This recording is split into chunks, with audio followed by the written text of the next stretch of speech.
Extract. 1. Brutus, be patient till the last. Romans, countrymen, and lovers, hear me for my cause, and be silent, that you may hear. Believe me for mine honor, and have respect to mine honor. That you may believe, censure me in your wisdom, and awake your senses, that you may the better judge. 1. Where is Brutus? Whom does he request to be patient, and on what occasion is this speech made? What was the purpose of the speech? Answer. Brutus is at the marketplace. Brutus is addressing a crowd of Romans, countrymen, and lovers. He requests them to be patient until the end of his speech. This speech is made during Caesar's funeral. The purpose of the speech is to justify his involvement in the conspiracy to assassinate Caesar and to convince the crowd that it was done for the good of Rome. 2. How important was honor for Brutus? Give one example to justify your answer. In what way did his commitment to honor lead him to the present crisis? Answer. Brutus considered an honor to be extremely important, as he mentioned it multiple times in his speech. For instance, he said, "Believe me for mine honor." His commitment to honor led him to join the conspiracy against Caesar because he believed it was necessary for the preservation of the Roman Republic, which he deeply valued. 3. Hear me for my cause. What was his cause? Were his motives genuine? How can you justify your answer? Answer. Hear me for my cause. His cause was the prevention of the enslavement of the people of Rome in the hands of Julius Caesar. Brutus's motives were genuine. We can say this for the following reasons. Brutus truly believed that Caesar would become a tyrant once he was crowned as the emperor of Rome. Brutus had no personal motive in the killing of Julius Caesar. That is why he did not object when Mark Antony spoke of Caesar in glowing terms after he was killed. Brutus was respectful of all people. We can note from his interaction with his wife Portia that he had a lot of respect for women, in a society that did not respect women too much. Brutus had no personal enmity with Caesar. He had a lot of respect for Caesar in many ways. 4. What was the reaction of his listeners in the beginning as well as at the end of the scene? How did the change in their attitude come about? Answer. The citizens unanimously shouted, "Live, Brutus! Live, live," and none were offended. According to the fourth citizen, Caesar's better parts shall be crowned in Brutus. At the end of the scene, however, the first citizen cries, "We'll burn the house of Brutus." Mark Antony's oration turned the citizens against the conspirators. His funeral speech exposed the villainy of the conspirators and the brutality of the crime, and Caesar's will instigated them to mutiny and their attitude changed. 5. Give the meaning of censure me in your wisdom. Who passed censure on him? In what way has this changed the course of action in the plays? Answer. Answer. Censure me in your wisdom means to judge or criticize him wisely. The censure on Brutus comes from the Roman citizens, who initially praise him but later turn against him after Antony's speech. This change in attitude leads to chaos and violence in Rome, ultimately resulting in the downfall of Brutus and the other conspirators. Extract. To Brutus, good countrymen, let me depart alone, and, for my sake, stay here with Antony. Do grace to Caesar's corpse, and grace his speech tending to Caesar's glories, which Mark Antony, by our permission, is allowed to make. 1. Do entreat you, not a man depart, save I alone. Till Antony have spoke. Exit. 1. Why does Brutus intend to depart alone? Why are the listeners left behind? Which error of judgment made by Brutus is revealed by his instruction to the listeners? Answer. Brutus intends to depart alone to give Antony the opportunity to address the crowd without his presence overshadowing Antony's speech. The listeners are left behind to stay with Antony and pay respects to Caesar's corpse.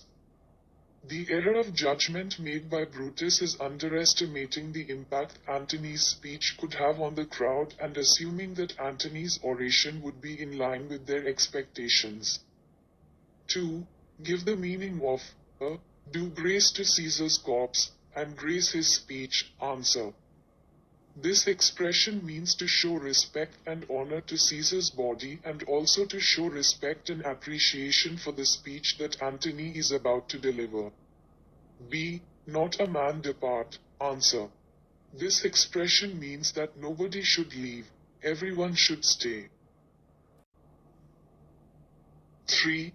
What explanation had Brutus given in his speech for the murder of Caesar? What was the reaction of his listeners? Answer. Brutus loved Rome more than he loved Caesar. He slew him, as was ambitious. If Caesar were living, the Roman citizens would die all slaves. The citizens unanimously uttered, none, Brutus none, that is. There was nobody so vile that would not love his country and condemn the assassination of Caesar. 4. Who has given Antony permission to speak? Give any two conditions under which Antony is allowed to speak. Answer. Brutus has given Antony permission, on behalf of the conspirators, to speak. Antony must not blame the conspirators led by Brutus and Cassius in his funeral speech. He must speak all good he can devise of Caesar. These are two conditions imposed on Antony. 5. State which of Caesar's glories would Antony refer to in his speech a little later. What does he want to achieve by his speech? Answer. Caesar hath brought many captives home to Rome whose ransoms did the general coffers fill. Moreover, when the poor people have cried, Caesar hath wept. Antony's speech is intended to convince his audience to rise against Brutus. He disapproves of the assertion that Caesar was ambitious. Extract. 3 Antony friends, Romans, countrymen. Lend me your ears, I come to bury Caesar, not to praise him. The evil that men do lives after them, the good is oft interred with their bones, so let it be with Caesar. The noble Brutus hath told you Caesar was ambitious. If it was so, it was a grievous fault, and grievously hath Caesar answered it. 1. As Antony ascends the platform to speak. What did the citizens feel and say about Caesar, Brutus and Antony? Answer. As Antony ascends the platform, the first citizen says about Caesar, this Caesar was tyrant. The third citizen also says, we are blessed that Rome is rid of him. Antony is referred to as noble Antony. The citizens are eager to hear him. They admire Brutus and hope Antony did not speak harm of Brutus here. 2. Why did the citizens stay behind to listen to Antony? In what way does Antony repel their suspicion in the beginning of his speech? Answer.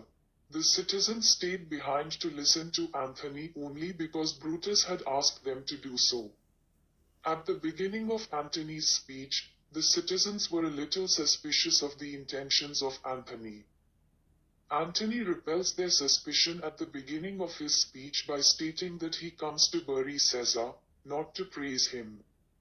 By framing his speech this way, he appears to align himself with the conspirators and suggests that he will not speak against them. 3. Which evil, which Caesar is said to have done, lives after him? Give examples of the good done by Caesar. Answer. The evil that Caesar is said to have done, which lives after him, is the perception of ambition and tyranny that he allegedly displayed. The good done by Caesar, which is often overlooked or forgotten, includes his acts of generosity, compassion, and leadership. For example, Caesar brought riches and honor to Rome. And when the poor cried, Caesar used to weep. 4.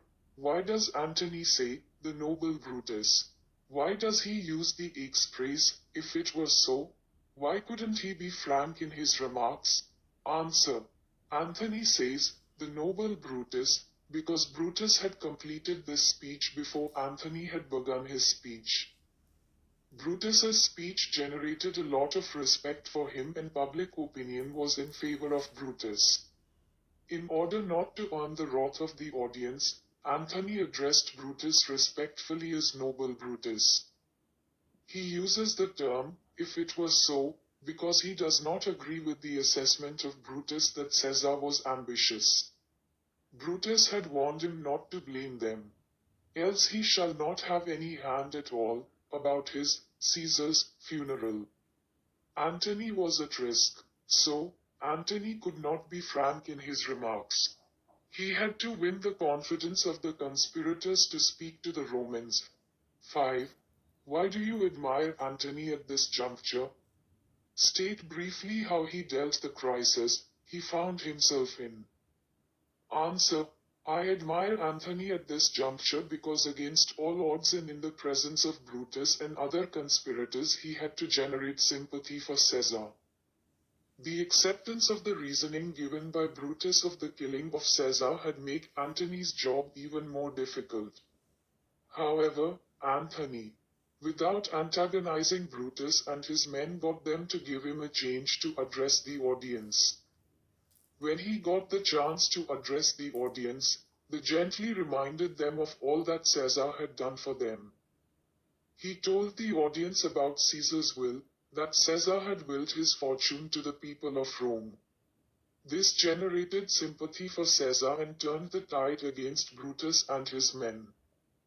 Extract 4. Let with the commons hear this testament which, pardon me, I do not mean to read, and they would go and kiss dead Caesar's wounds and dip their napkins in his sacred blood, yea, beg a hair of him for memory, and, dying, mention it within their wills, bequeathing it as a rich legacy unto their issue.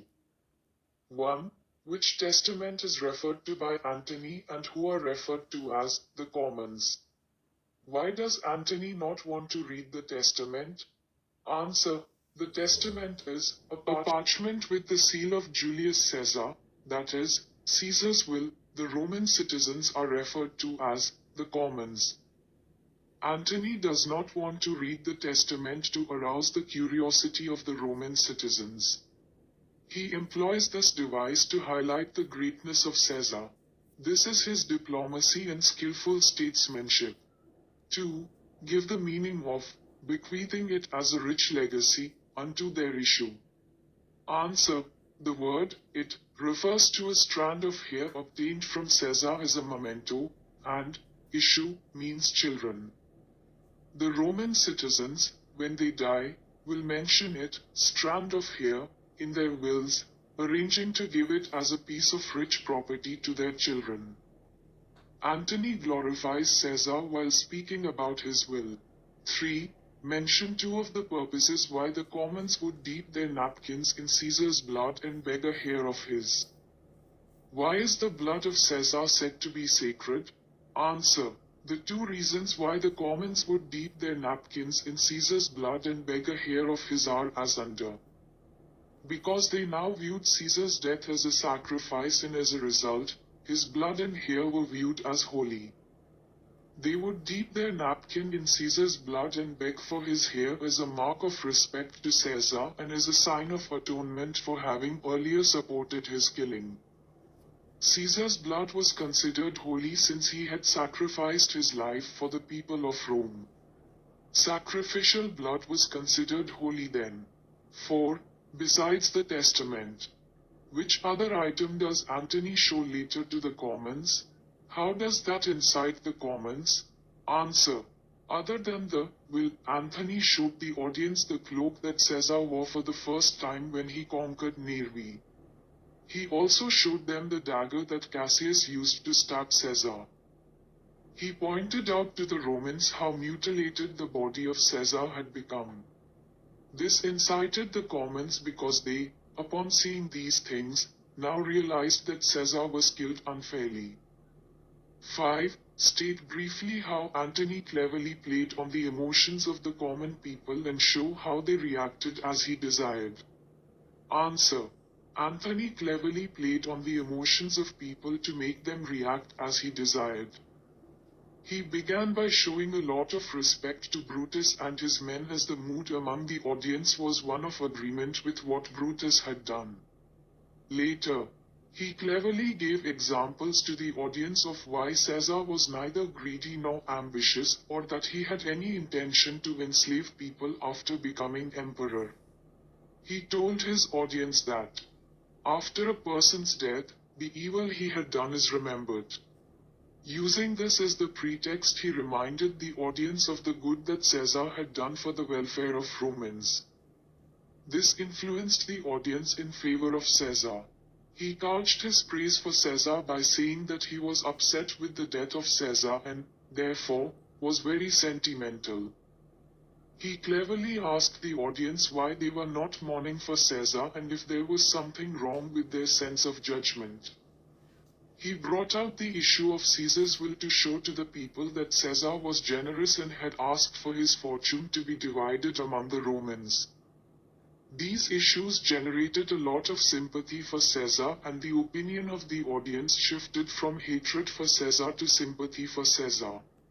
Extract 5. Antony, I tell you that which you yourselves do know.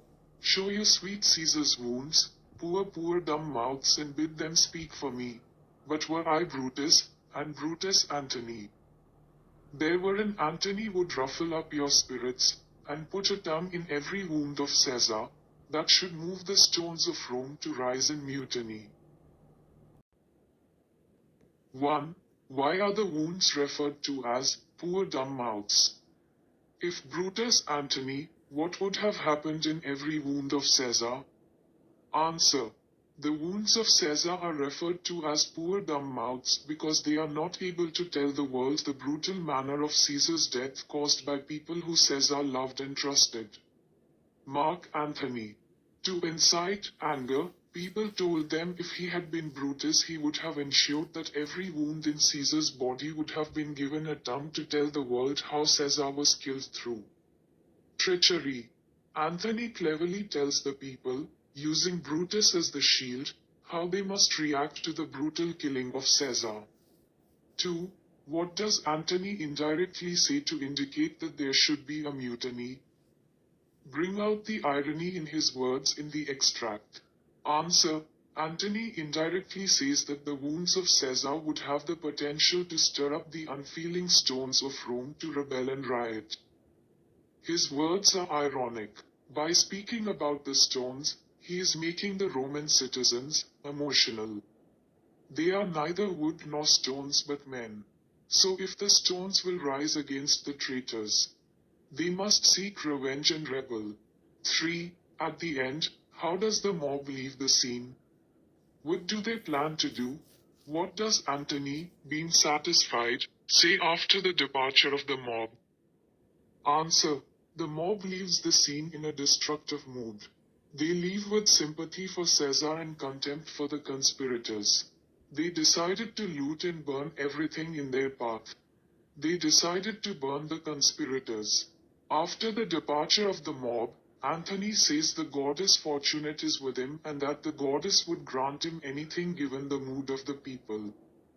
They then asks the servant to take him to Octavius. 4. Where does Antony go at the end of the scene?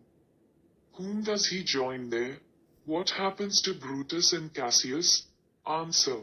At the end of the scene, Antony decides to go to Caesar's place where Octavius and Lepidus are waiting.